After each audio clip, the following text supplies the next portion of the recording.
Growing up, I was always the bigger kid. I was always bullied for being fat. When you're in school, I find that if you don't excel in a particular sport, you are forgotten about, and only those that are really sporty are really given any attention. This approach has caused a bad relationship with exercise and what it should be. Having been on a weight loss journey for quite some years now, I've learned a lot about what is the best way to go through a weight loss journey and how to really keep yourself motivated so that it doesn't feel like it's hard. If you're not enjoying it and you're not loving your journey the whole way, you may as well not be on it. Actually went all right. I forgot how much I love running, so I actually really enjoyed that. Yeah, it's good. I'm really happy that I've got back into this. Life is short, and getting the perfect body won't make you happy unless you enjoy doing it. You might have a body type in mind, you might have a weight on the scales in your head, but really, if you reach that goal by punishing yourself and restricting yourself and doing things that you don't enjoy, you're not going to be happy when you get there. In this video, I'm going to share the ways to enjoy yourself while you're on this journey, to make sure that you get results, to make sure that you are enjoying every moment of this journey, which will bring you the most reward, much more than dropping pounds on the scales. Today, I made a massive achievement. Hello everyone, I'm running a 5K today. We're gonna do it. It's all in the mind. If you convince your mind that you can do it, you can do anything. I'm nervous though. Something that I never thought was possible for someone like me who's always been a big girl and always been told that they're not built for running. We're on the final kilometre. Done 4. Come on. 1 to go. Woo! I always thought that I would never be one of those sporty girls that enjoyed exercise because I was too big. And I never thought it possible for me to actually enjoy exercise and not see it as a punishment to my body for being fat. Because in the beginning, before I learnt these things, I thought that I had to punish my body. There's no sugar for you. There's no treats for you. You need to run a mile every day in order to lose weight because you are fat and you need to be slim. That was the mindset that I had before I lost weight. As soon as I shifted my mindset to actually loving my body and giving it the love it deserves by fueling it with important nutrients and actually finding an exercise that I love, that's when it got easy.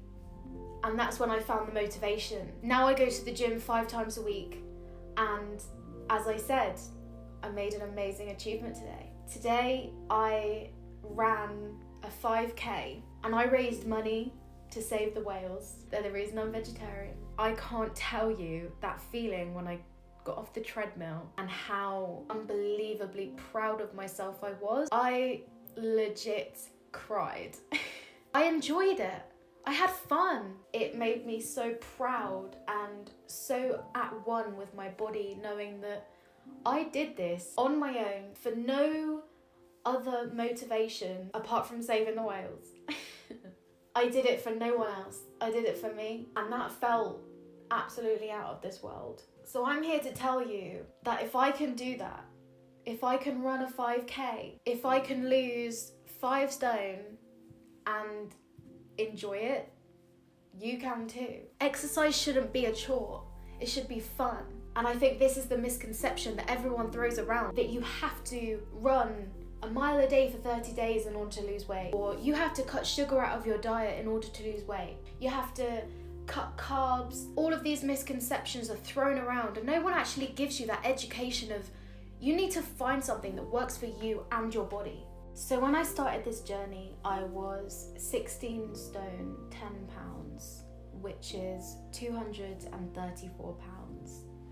I'm 5'1", and this was a lot of weight to be carrying. I've never actually talked about how I got fat. I was in a very toxic relationship, and that ended when I went off to uni. It wasn't a very pleasant experience, but I am grateful for it now. I spent months in my room ordering takeaways and eating ice cream. I put on about 2 stone in a year. People that don't know stones, that's around 28 pounds in 1 year, which really brought me to my biggest weight. My relationship with food and my relationship with dieting back then was, I had to be strict on these diets and I had to restrict myself in order to lose weight. And I think that's why nothing worked, because all of these diets that I tried were diets. So as soon as you come off these diets, all the weight goes back on and they're not sustainable for your life. And then I found Slimming World. It held me accountable because when I got on the scales and I'd lost weight, I would feel really good. And then if I'd got on the scales and I'd put on weight, I would feel guilty. And then I found myself at a stalemate after about 3 stone, because my personal belief with Slimming World is that it works when you have a lot of weight to lose, because it labels a lot of foods as free that really shouldn't be eaten in large amounts. I'm one of them people that if I like something, if I like a particular meal, I don't know when to stop. If it's on my plate, if there's more of it, I will just eat and eat and eat and eat. It sort of created this relationship with food that I could eat as much as I wanted and lose weight. That didn't really help me with my binging. I was eating too many calories and I didn't know anything about calories. I didn't know anything about my macros or my micros. I think that this lack of education is often such a barrier for people on their weight loss journeys, because as much as these businesses are helping people to lose weight and they're helping so many people to lose weight, they are still a business. They are there to make money. The perfect diet doesn't exist. I don't ever want people to think that I'm slandering them, because as I said, they are helping a lot of people, and I think if you need that extra support, then it's really helpful. But I'm here to tell you that there is no reason why you can't do this on your own, because you can, and you can enjoy it. You can enjoy the journey. You can find the exercise you love. You can find the foods that you love and still eat them. It's everything in moderation at the end of the day. I switched from Slimming World to calorie counting towards the end of last year, and it has changed my life. It has changed my relationship with food. It's changed the relationship with my body. At this moment in time, I am so in love with who I am and how I treat myself. My absolute happy place is the gym. And I never thought I'd say that, because I grew up as the fat kid. Sorry, not fat.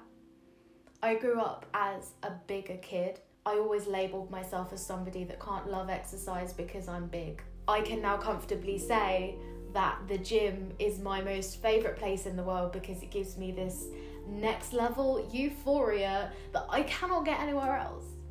Apart from, you know, I can't get it from anywhere else on my own. I love exercise now, and if I can just inspire one person to take that step into changing their life, it would make me so happy, because as I said, starting to pay attention to calories and pay attention to what fuels my body in the right way, what nutrients I need in order to be able to run a 5K, it allows me to have a positive relationship with my body and still lose weight and shrink my body and get stronger and feel healthier without restricting myself too much, which I think is the biggest key, because as soon as you start restricting yourself and telling yourself that you can't have something, you're gonna want it more. So if you're sat there saying, well, I can't eat chocolate because I won't lose weight if I eat chocolate. You won't lose weight if you eat a massive bar of chocolate and don't include it in your calorie count. If you want chocolate, have some chocolate, but just have it in moderation. If you're somebody like me, that if there is a pack of biscuits in the cupboard that you can't physically not eat the whole packet, then 100% do not buy that pack of biscuits, but do it for the right reasons. Don't do it because you're punishing yourself for being fat. Do it because you know after eating that packet of biscuits, you're not gonna feel good. You're not gonna be happier for having that packet of biscuits. What we all need to do if we're on a weight loss journey is shift our mindset to, am I really going to be happy after I eat this? Don't make it about your weight, because as soon as you make it about your weight, you're punishing yourself by not giving your body what it's craving. If you really are feeling crap and you're going to feel better for having a bar of chocolate, then have a bar of chocolate. But if you can, try and dissociate yourself from your comfort and try something different and see if that works too. And this is where I think I found my love for the gym. I'm one of those people that really overthinks everything. My brain is always going 100 miles an hour. The only time that my brain stops thinking is this post-gym euphoric state that I get in every time after a session. And I know that some of you are going to be sat there thinking, I'm not going to the gym, I hate exercise. That's fine. If you really hate every kind of exercise, then don't go to the gym. Eat healthy, you'll most likely reach your goals anyway. But just for a second, try and think of any sort of sport or exercise that you enjoy, because I bet you there'll be one. Whether it's swimming, cycling, jogging, running, lifting weights. My thing is lifting weights. That's what I love to do. I'm having a look to see if there's a rounders club that I can join, because that was like my favorite sport growing up. But because I was bigger, I couldn't enjoy it. And now I can, because now I know I'm not just a big girl. I'm not defined by my size. I don't feel self-conscious about enjoying exercise anymore, because I know that actually no one cares. So if you have this anxiety about going to the gym, just know that nobody's looking at you. Everyone's on their own journey and everyone's there for a purpose. I honestly don't notice anyone else in the gym unless there's like a really fit guy. And also I kind of like watching men spot each other because I find it really cute and sexy. But no one's checking your form. No one's looking at you thinking, she's too big to be here. That's not what the gym is about. It is such a safe space. If I'd have told myself at the beginning of my weight loss journey that I would have run a 5K and actually enjoyed it, I'd be like, fuck off. And I know that you can too. Find something you love and your weight loss journey gets a whole lot easier and a whole lot more enjoyable. What's the point to life if you don't enjoy it? Peace out, guys. I'll see you in the weekly vlog.